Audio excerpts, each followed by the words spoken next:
I can reveal a secret. All right, I'm giving away some of my secret. If you're if for everyone who's listening, you plan on selling a house, and a buyer's agent comes up to you and says, "Hey, look, we're gonna do inspections for informational purposes only," which is saying, you know what, guys, we just want to see what's going on, right? However, peek under the hood. That's what we want to do. Just peek under the hood. However, they still have the same. To me, it holds no water. It doesn't matter because they can still get out the deal. Correct. So when I see it all the time, I have I'll have a buyer's agent that says, "Oh, Ryan, we're going to just take a look and this and that." I said, "Okay." And then they come back to me and they say, "Hey, you know what? We actually need X, Y, and Z taken care of, or we're going to have to get out of the deal." Yeah. So it's the same thing as saying, "Hey, yeah, we want this to be done." Now, sometimes they're like, you can hold them a little bit more, their feet to the fire, but it doesn't matter. However, then I have to go back to my seller. And if it's legitimate things, like there's mold somewhere or something is broken that's got to be fixed, I got to say to the seller, "Hey, look, I know they said for informational purposes only, but if they walk away, the next person is going to ask for this, then the next person, then the next person. This is never going to go away. So do you want to have it done, or do you want to just keep doing this over and over and over again?" We call that bird in the hand, right? The bird in the hand. And so that's what for ours, we said we are nixing inspections. None. And we're going 40,000 over, good down payment. And can I take a guess what happened? Yeah. You lost to a cash deal. We lost, but I always try to get some type of feedback from the seller. They can only give us so much, right? Yep. So he said to me, we were in second, but the number that we had wasn't even close.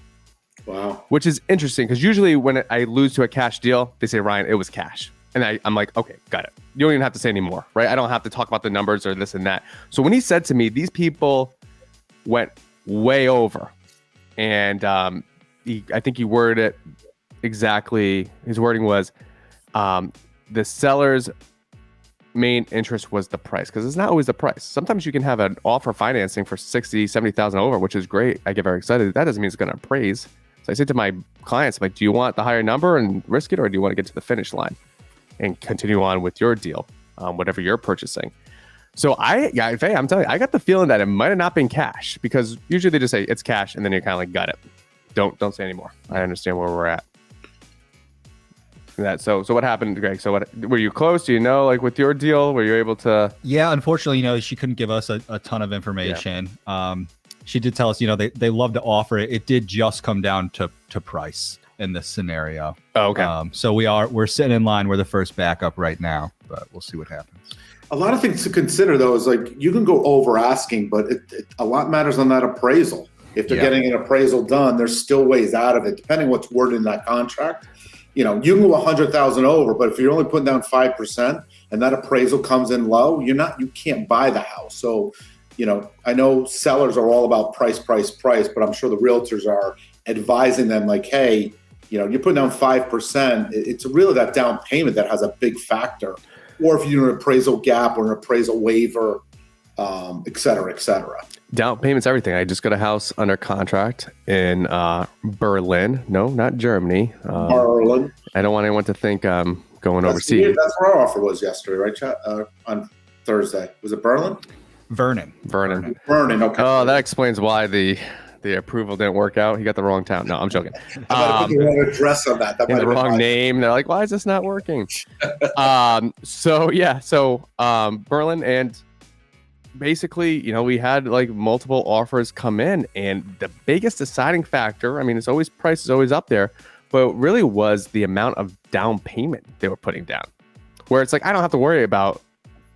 They probably won't have an appraisal, to be honest with you, because there's so much money being put down, and to me, that's almost more important. Down payment is a huge part of it. Other than cash deals, it's really down payment. Because to your point, Ryan, if you're putting down 40% and the appraisal comes in 10% light, it doesn't even matter in the eyes of the bank. You're still good to go. It's the lower down payments that you run into problems with appraisals. So. And again, I'm sure you educate the sellers, right? Hey, it's not someone coming 300,000 over, but if they're putting down 3%, it's not going to close unless it appraises. Right. And we're talking about this yesterday. So, and I'm not getting political, but this administration is trying everything to have,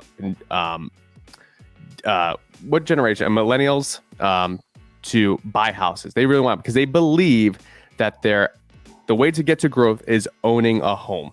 So what they're trying to do is they're trying to find any way possible to have this demographic to be able to put less and less and less down, so they can still make, because what happens is if someone, if a husband or wife have a baby and they want to move, but it's sitting at 6%, but they can get it at 3%, the house, they can make it happen. What are they going to do? They're just going to sit there until it gets to 3 or the prices start to come down. But the problem is when you see this and they're saying, well, we're going to help you out, so you have to put less down. I'm not accepting those offers. I'm trying to see the most amount of money down in this market. So it's kind of like, hey, we're going to help you out, but it's not doing anything to help. 22, right? Like you want to go for the less, but if you're a realtor, if you're a seller, you got to look at the total package, let's say, so to speak. It's how much you want to pay for the house, how much money you putting down is a big part of it. Are you doing home inspections? Are you doing an appraisal waiver? Are you going to do an appraisal gap? Like you got to look at the whole thing. And when you have these multiple offers, like Ryan, what do you actually create a spreadsheet with, name, offer, and then pros and cons? Yeah, pros and cons. And usually it's the price and then it's the down payment. And I mean, there's so much, but I'm always thinking, because you can do whatever, but if there's an appraisal involved, I mean, they can give you the best offer, and the appraiser comes in and you can break that whole deal. That's because I guess that's the one that you're really out of your control. I can kind of negotiate the inspections and the price and all that, and then you're kind of like. And it's funny because I talked to a lot of realtors about this. They get offers that says, no appraisal, right? No appraisal. They can't make that determination if there's an appraisal or not. What they're saying is they won't back out because of the whatever the appraisal comes back in. But a buyer can't say, I don't want to do an appraisal on the house. That's up to the lender. And I would say it's based on 3 things. It's your credit score, your down payment, and the area the house is in, and how much information that lender has on other houses that sold in that area. But you get what's called an appraisal waiver, which means you don't even need an appraisal on the property. Right. But realtors like, how can you not have an appraisal? I'm like, no, they're not saying that. They're basically saying, instead of an appraisal gap where you won't pay, pay up to $20,000 light, they're just saying whatever that appraiser comes in at, they're going to close no matter what. But let's say this. Now, this is kind of like the inspection for informational purposes only. Right? Another bird in the hand, as you said. Can I say, hey, you know what? We're going to not have an appraisal, and then all of a sudden the appraisal comes in low, and you tell me they can't get the mortgage, and now I can jump to my mortgage contingency and say, guess what, guys? Because even though we didn't want to do anything with the appraisal, they can't get the mortgage. So you have to come down to this price.